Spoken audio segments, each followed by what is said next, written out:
갑자기 뇌성병력이 치면서 천지가 진동하니 선비는 정신을 잃고 말았다. 한참 만에 정신을 차리고 보니 기와집은 온데간데 없고 바위 위에 누워있는 참이었다.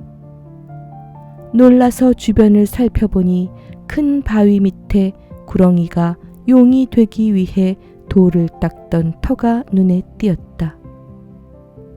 이게 정녕 꿈은 아니었구나. 선비는 집으로 돌아온 뒤로 하는 일마다 술술 잘 풀려서 재산도 불어나고 벼슬길도 열려 평생을 편안하게 잘 살았다고 한다. 안녕하세요. 달고나입니다. 오늘은 한국민담 선비와 구렁각시를 양평에 있는 카페 칸트의 마을 야외정원을 산책하며 읽어보려고 합니다.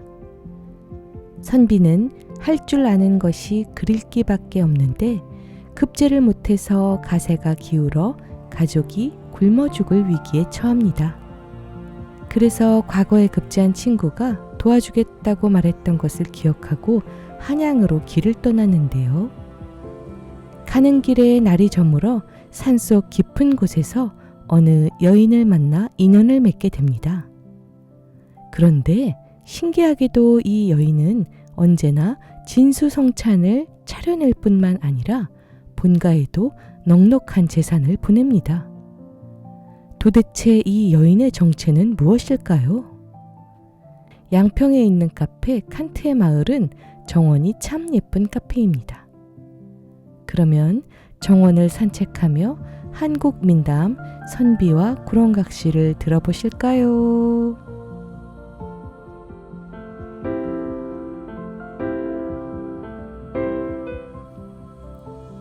옛날에 시골 마을에 선비 하나가 살고 있었다. 글을 많이 읽어 삼강오륜 인의 예지를 다 익히기는 했는데 살림이 무척 어려웠다. 벼슬을 못하여 녹을 받지 못하는 데다가 배운 게 글 읽는 일뿐이라 농사도 장사도 할 줄 아는 게 없으니 살림이 기울 수밖에 없었다. 물려받은 재산이 다 떨어지니 얻어먹지 않으면 굶어 죽을 지경이 되고 말았다. 그때 함께 글을 배운 친구 하나가 과거에 급제해서 한양에서 벼슬살이를 하고 있었다. 그 사람이 언젠가 선비한테 한 말이 있었다. 살기 어렵거든 우리 집에 찾아와서 쌀이라도 갖다 먹고 하게나. 가난한 선비는 온 식구가 굶어 죽을 지경에 이르자 그 한마디 말을 떠올리고 지푸라기라도 잡는 심정으로 친구를 찾아서 한양으로 길을 나섰다. 집신을 신고 한양까지 걸어서 가려니 몇 날 며칠이 걸릴지 모를 일이었다. 쉬지 않고 간다고 가다 보니 하루는 인가도 없는 산속에서 날이 저물고 말았다. 아이코, 이거 큰일 났구나. 사방은 깜깜한데 어디서 짐승 우는 소리만 들려왔다. 혼이 다 나갈 지경이 되어 한참을 헤매고 있는데 멀리서 깜빡이는 불빛이 보였다. 어찌나 반가운지 정신없이 어둠을 헤치고 찾아가 보니 뜻밖에도 소슬대문이 있는 덩그런 기와집이었다. 문을 두드려 주인을 부르자 듣도 보도 못한 천하절색의 젊은 여인이 나왔다. 선비 양반이 이 밤중에 웬일이신가요? 선비는 사정 얘기를 하면서 하룻밤 묵어가게 해달라고 청했다. 집에 저 혼자뿐이니 어쩔까 모르겠네요. 하지만 이 밤중에 다른 데를 가시지도 못할 테니 모실 수밖에요. 안으로 들어오세요. 안으로 안내해서 방을 정해주더니 조금 있다가 저녁상을 차려왔다. 휘장하실 테니 좀 드세요. 그런데 음식을 차린 것을 보니 태어나서 구경도 해본 적이 없는 진귀한 음식이 가득했다. 이상하군. 이 산속에서 어찌 이런 진수성찬을. 수상하긴 해도 워낙 배가 고팠던지라 앞뒤 가릴 틈이 없었다. 정신없이 밥 한 상을 다 먹고 나서야 숨을 돌리고서 여인한테 물었다. 아가씨 혼자 계신 집에서 이리 대접을 받으니 송구합니다. 그런데 어찌 이 산속에 혼자 계시는지요? 자식도 하나 남기지 못하고 서방이 돌아가시니 세상 만사가 다 싫어져서 그냥 산속으로 숨어들었답니다. 그러면서 후 한숨을 쉬는 것이었다. 다음 날 선비가 길을 떠나려고 하니 여인이 소매를 붙잡았다. 이것도 인연이라고 어렵게 찾아오신 터인데 하루만 더 쉬다가 가시지요. 어째 영 보내기가 싫습니다. 젊고 예쁜 여인이 그렇게 간절히 만류하자 선비는 그만 마음이 동해서 갈 길도 잊고서 그 집에 주저앉고 말았다. 하루 종일 편안히 쉬면서 진수성찬을 대접받고는 밤이 되어 한 이불 속에 들어가니 모든 것이 꿈만 같았다. 한 번 그렇게 정을 나누고 보니 발걸음이 떨어지지 않아서 하루 이틀 더 묵는다는 게 어느새 달포가 지나고 말았다. 선비는 그제서야 정신이 번쩍 들었다. 이거 큰일 났구나. 우리 집 식구들이 다 굶어 죽게 되지 않았는가? 정신을 차려야 해. 선비가 여인한테 이제 그만 길을 떠나겠다고 하자 여인이 벌써 다 알고 있다는 듯이 말을 했다. 아무 걱정 말고 더 쉬다 가세요. 선비님 댁에 벌써 먹을 것, 입을 것을 다 보내두었답니다. 아니, 그게 사실이요? 사실이고 말고요. 그러자 선비는 떠나려던 결심이 사르르 풀어져서 그냥 그 집에 머물렀다. 다시 갖은 대접을 받으며 즐거운 날을 보내다 보니 또 한 달이 훌쩍 지났다.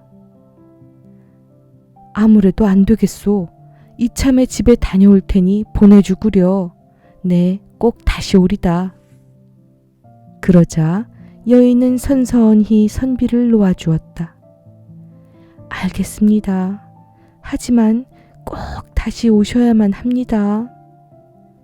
여인은 노자는 물론이고 말까지 한 필 내주고는 집 밖까지 나와서 손을 흔들며 배웅을 해주었다. 선비가 본가에 당도하자 아내와 자식들이 뛰어나와서 반갑게 맞이했다. 고생 많으셨습니다. 얼마나 좋은 친구를 두었기에 이렇게 금은 보화를 많이 보냈는지요. 평생을 먹고 살 수 있겠어요. 아, 그럼 내 친구인데 오죽할까? 이렇게 둘러대긴 했지만 그 재물은 여인이 보내준 것이 분명했다. 세상에 덕을 봐도 이렇게 단단히 볼 수가 있나? 선비가 집에서 두어 달을 묵다 보니 자꾸만 그 예쁜 여인이 생각나서 도저히 참을 수가 없었다.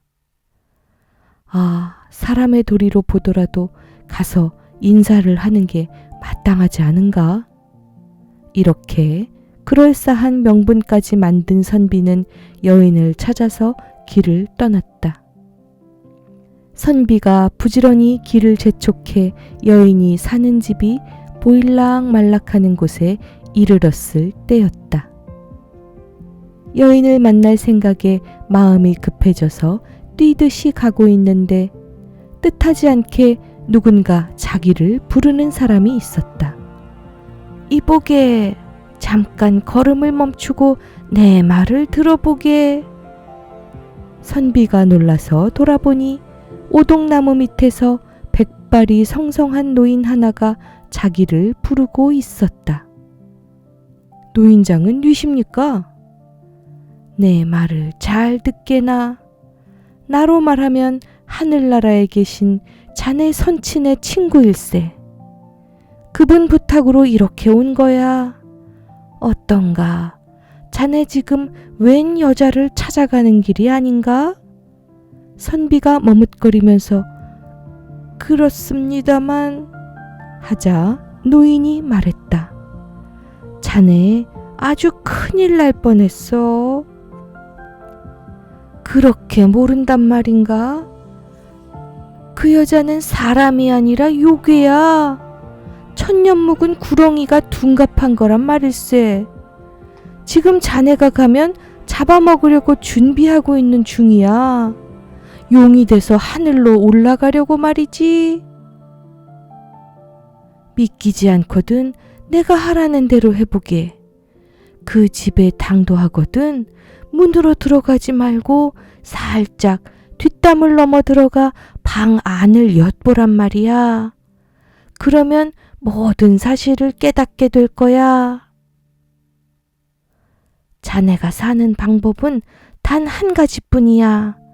다시 대문으로 해서 들어가면 구렁이가 여자로 변해서 맞이하고 밥상을 차려올 걸세. 그러면 밥을 한술 떠서 입에 물었다가 삼키지를 말고 여자를 향해 확 뱉어버리라고. 그렇게 해야만 죽음을 면할 수 있어. 명심하게. 백발노인은 그렇게 말을 던지고는 온데간데 없이 사라져버렸다. 여인의 집에 당도한 선비는 문 앞에서 잠깐 망설이다가 집 뒤로 돌아가 담을 타 넘었다. 손가락에 침을 발라 문풍지에 구멍을 뚫고서 안을 들여다보니 아니나 다를까 여인은 간데없고 커다란 구렁이가 굼실굼실 서려 있었다. 선비는 오금이 다 저려왔지만 마음을 단단히 다잡고서 다시 담을 넘어 대문으로 돌아와 문을 두드렸다. 그랬더니 전날과 다름없이 그 여인이 나와 선비의 손을 부여잡으면서 반갑게 맞이했다. 오셨군요. 어서 안으로 들어가세요. 선비가 방에 앉아 기다리자니 여인은 전날처럼 진수성찬을 차려내와서 분길 같은 손으로 선비의 손에 숟가락을 쥐어주었다. 자, 식기 전에 어서 드세요. 밥을 한 숟가락 떠서 입에 집어넣은 선비는 고민에 빠졌다. 과연 이걸 뱉어야 하나 말아야 하나. 뱉으면 나는 살고 저 여자는 죽겠지. 그러나 따져보면 저 여인 덕에 내가 갖은 호강을 다 누려보고 굶어 죽을 지경에 있던 우리 가족이 잘 살 수 있게 되지 않았는가? 하지만 돌아가신 아버지 말씀을 거역할 수도 없고, 나는 어째야 하지? 선비는 눈을 들어서 여인을 한 번 바라보았다. 그러더니 밥을 꼭꼭 씹어서 목구멍으로 꿀떡 삼켰다. 그렇게 밥 한 그릇을 남김없이 다 비웠다. 그러자 여인이 선비의 손을 덥석 움켜쥐는 것이었다. 선비님, 어찌 그 밥을 내게 뱉지 않으셨단 말씀입니까? 선비는 그만 깜짝 놀라고 말았다. 아니, 그 일을 알고 있었단 말이오? 알다 뿐이겠습니까? 알아도 말을 할 수가 없었던 거지요. 그러면서 여인은 신기한 이야기를 전해주었다. 선비님이 만난 그 백발노인은 천년 묵은 지네랍니다. 이 골짜기에 나와 함께 살고 있는데 우리 둘 중 하나만 용이 되어 승천할 수 있는 운명이었지요. 제가 이번에 선비님의 마음을 얻으면 용이 돼서 올라가게 되는지라 그 일을 방해하려고 그렇게 나타났던 것이랍니다. 이제 저는 선비님 덕택에 용이 되어 승천하게 되었습니다. 그러면서 여인은 감격에 겨워서 눈물까지 글썽였다. 그리 된 일이군요. 나는 그간에 입은 은혜가 과한지라 차라리 나 혼자 죽고 말자고 작정했더랬소. 죽기는 왜 죽는답니까? 만약 선비님이 저한테 밥을 뱉었다면 오히려 해를 당했겠지요. 1000년을 기다린 일이 한순간에 물거품이 되는 판이니 어찌 안 그렇겠습니까? 이제 다 잘 되었으니 걱정 마세요. 자, 저는 이제 떠나갑니다. 부디 길이 평안하세요.